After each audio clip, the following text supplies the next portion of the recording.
My dear citizens of Hidalgo County, I'd like to have a little conversation with you. In the last meeting we had at Commissioner's Court, we had a number of our constituents that went over to speak out about what they thought we should be doing about immigrants and other regulations dealing with COVID. And it was very apparent to me that a lot of our citizens simply do not have the right information to come up with a good position on the matter of immigration as we see it today. And I know it's been troubling for a lot of people. It's troubling to me because anytime that we have situations that affect our people, and especially the safety and health of our people, that is of extreme importance. So let me start by telling you how we arrived at the decision to put some of these immigrants in Los Luis Park, one of our parks located just south of Mission. As you know, we have two types of immigrants. Those immigrants that are considered legal and those that are considered illegal. So first I want to talk about the legal immigrants. A legal immigrant is one that sets foot in the United States, is coming here with a family, has children 6 years and under, and is seeking asylum. The law says that CBP has 72 hours to check to see if you have a criminal record. And if you don't have a criminal record, then they assign you a date for you to come back and see a judge so they can hear your asylum claim. But in the meantime, you're free to go. You can go anywhere that you want to. When we learned that this was happening, we said, wait a minute, government, what if some of those people are carrying an infectious disease like COVID? They said, well, you're right. We ought to do something about it. And here's where Catholic Charities came in and said, okay, well, we'll take them over and we'll test them. We asked Governor Abbott. He was very kind to send us testing equipment. So Catholic Charities then took on the responsibility to test them. If an immigrant is found with COVID and is very sick, take them to the hospital. What has been our experience? Our experience has been, since we started to do this with Catholic Charities, there's been as many as 14 of those immigrants being taken to the hospital. Today we have 4. If the immigrant is having flu-like, symptoms or whatever, then they were taken to a local motel, and the family had a choice either to stay with that family member or they would leave. A lot of families decided to stay.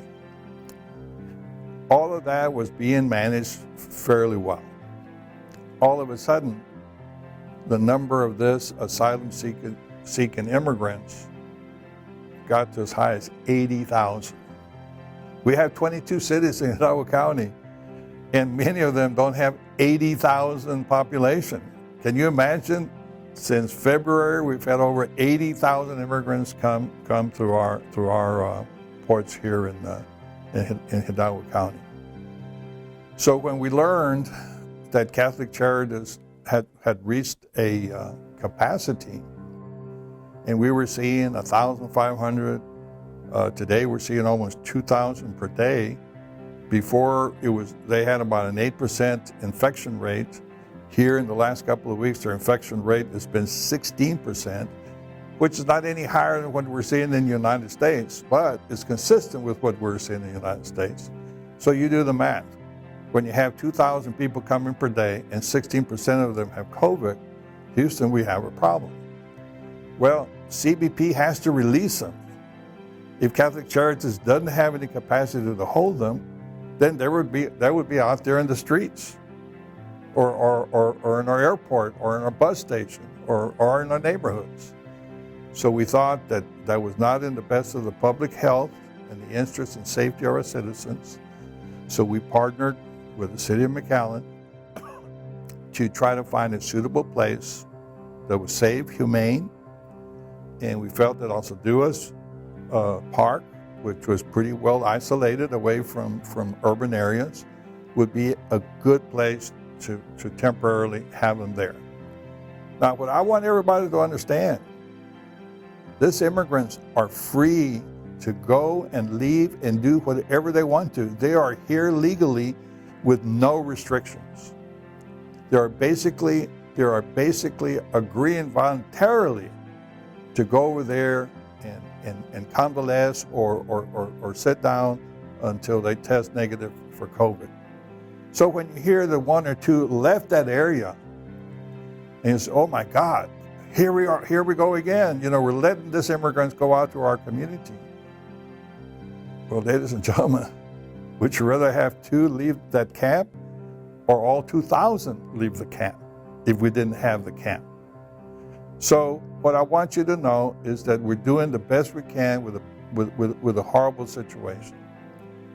Right now, the ones that are supposed to be managing this is the federal government. I have contacted Congress, contacted our senators. I've done everything except send a smoke signal to the president and Congress that they need to fix this problem. They need to fix this problem. But in the meantime, the only thing we can do is to react to the problem.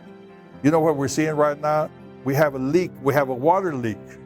And instead of calling a plumber to fix the water leak, we're calling people to go mop the water.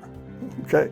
The leak's going to continue, and all we can do is bring more mops to mop the water, which is what's happening now. But what other choice do we have?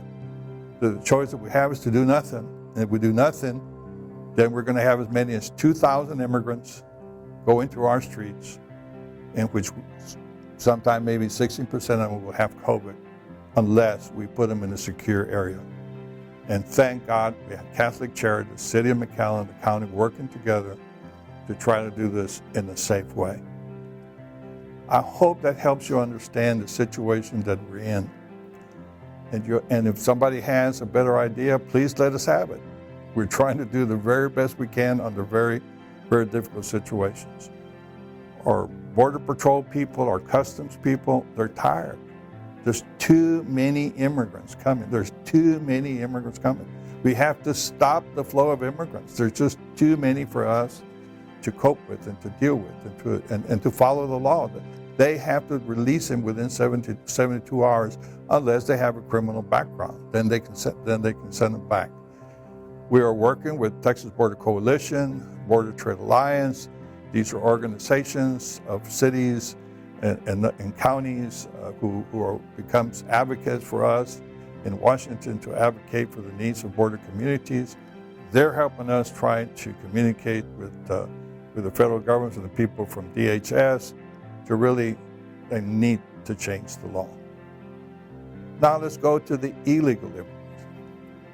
We also have an increase in the illegal immigrants. This is where Governor Abbott's fence and bringing people coming in take place. But I want you all to understand, if he brings in 1,000 National Guardsmen, if he puts in all of the fencing all across our county, it's not going to stop the legal immigrants. And that's where we're having the major problems with the legal immigrants. Okay?